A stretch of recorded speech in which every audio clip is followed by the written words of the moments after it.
ako na mismo magsasabi sa inyo guys, no? At si kaibigan, dasal lang po ang kailangan.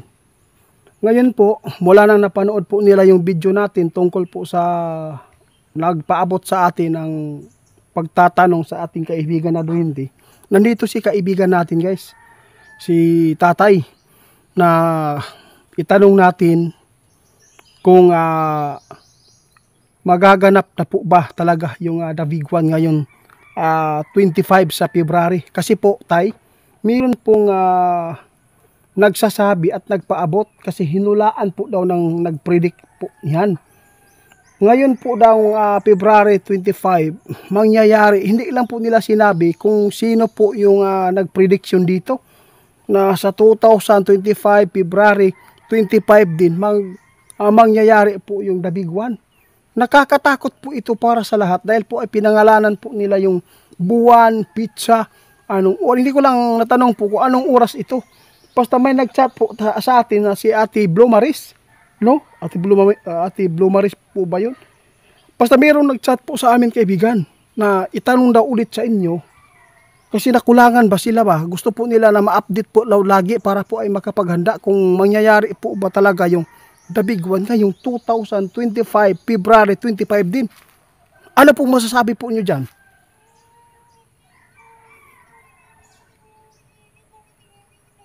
Tama po.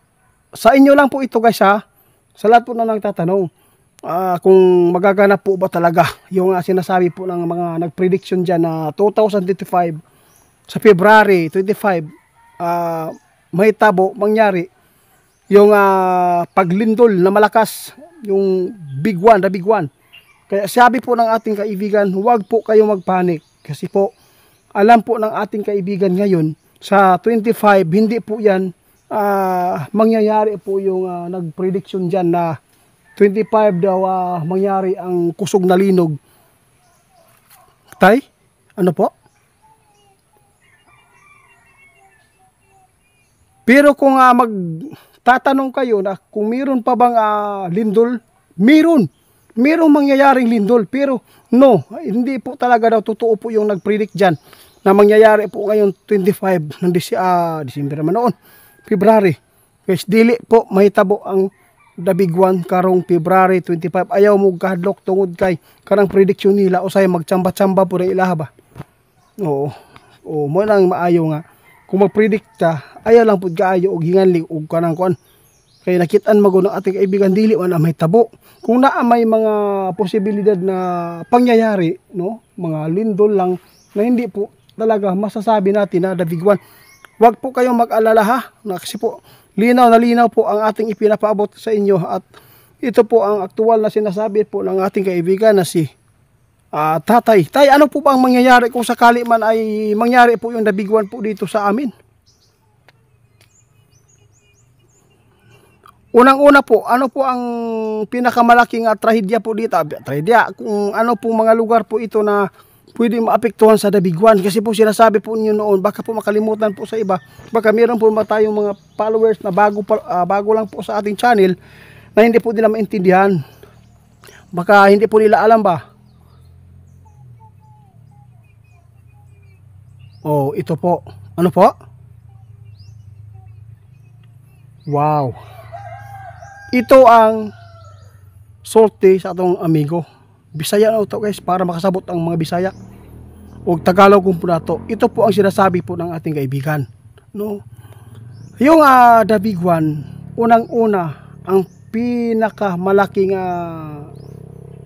mangyayaring magaganap po ng mga ano yung tawag dito, daghan ba na mga madamage, daghan mga kinabuhi na makalas, daghan pong mga balay, mga building na gumuho dito tulad po ng sinasabi po ni kaibigan noon, tulad po ng Manila, Luzon, Marikina, basta sinasabi po nila kung saan po yung fault line, doon po talaga ang pinakamalaki dahil po ay pwede po yan, no?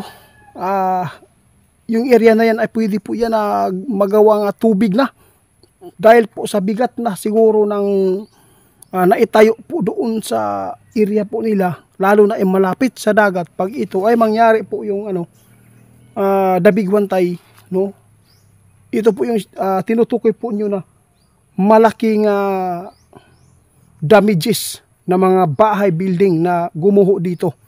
Kaya dapat po talaga mag-ingat tayo. I-share ninyo guys, kaya dagang pang ka panoodaan eh. Karang mga, asa tayo? Oo, tama kayo. Dapat yun ang mag-ingat ani, kanang duol kaayo sa mga dagat guys. Kana yun daw. Labi na, kanang mga balay nga mga sobra katuktok, parehaan ng mga mining area. Karang delikado po na og lindog, lindol na makusog at saka tulad po ng bagyo. Sinasabi po nila guys, Davao, delikado. Lalo na diyan kasi po malapit po sa dagat. Pwede yan, no? Ang tsunami ang pinaka harsh gid kaayo nga panghitabo, sabi ng ating kaibigan noon. Di ba kaibigan? Kasi po pag yung bulkan po talaga sa tubig na yun po ang pumutok, no? Siguro ilang ektarya ang takbuhan ng tubig papunta sa dalampasigan, papunta sa kabahayan. Di ba? Di ba? Itutulak, tay. Pastilan. Kaya dapat po noon, daghan po kayo nakapanood sa atuan ang nag-ingon nga. Huwag po tayong matakot, sabi po nila kaibigan. Dahil po ay yung Panginoon po talaga yung magbibigay po ng proteksyon dito sa Pilipinas. Paano na lang, no? Paano na lang yung mga tao kung ikumpara sa mga taong gumagawa ng kabutihan? I-compare natin, sinong marami yung kakampi ng Panginoon? Kung sinong marami po yung kakampi ng demonyo, di ba? Mas marami po yung demonyo.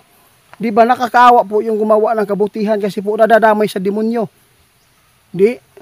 Yun po ang tinutukoy natin. Pero isa lang po, sa bagay, malaking tulong ang dasal.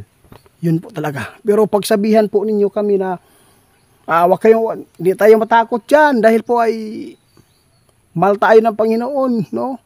Yung Pilipinas po talaga yung ay binigyan ng proteksyon. Oo nga. Pero mas maraming gumagawa ng kabulastugan. Maraming demonyo. Ikumpara mo sa mga taong mabubuti, ilan lang. Yung nakasunod ba ng aral, yung pananampalataya, ilan lang. Yung anis dito. Kahit ako, hindi ko masabi na anis po tayo. No? Makasalanan po tayo. Pero kung ikumpara tayo sa iba, parang may puruhan pa tayo dito guys. Na pwede tayong mabitbit papunta sa kalangitan ba? Sa banal na tirahan. Di ba, tay?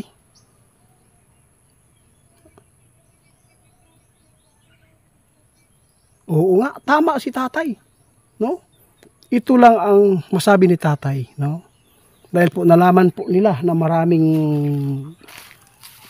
tao dito sa maraming gumagawa ng demonyo yung nasa bansa natin ngayon, no?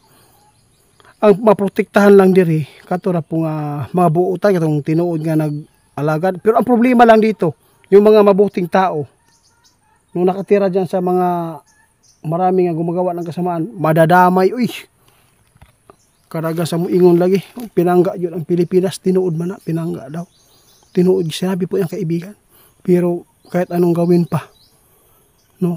Kahit marami na pong nagbabasa, nagtuturo ng mga ministro at pari, manja, bisag ginsa na lang no, nagturo na iba dyan, mga mali pa ang tinuturo. Kaya naaawa po talaga. Yung kaibigan sa atin, naaawa po sila kasi po kahit ano daw gawin nila, wala pa rin silbi. Mas priority ng mga demonyo ba, yung mga kasalanan na masama dahil lang sa pira. Tay? Oo nga, huwag kayong mag-alala tay, ganito po talaga. Kung wala naman ako masabi po sa inyo, wala po kayong pagkulang dito. Oo, nadadamay lang po talaga ang mga sibilyan. Kaya salamat po sa pagpaalala at sa sinabi po ninyo na yung eroplano, no, ay isa na pala doon sa planeta na yung alignment sobrang lapit na po. Salamat po sa inyo, ha.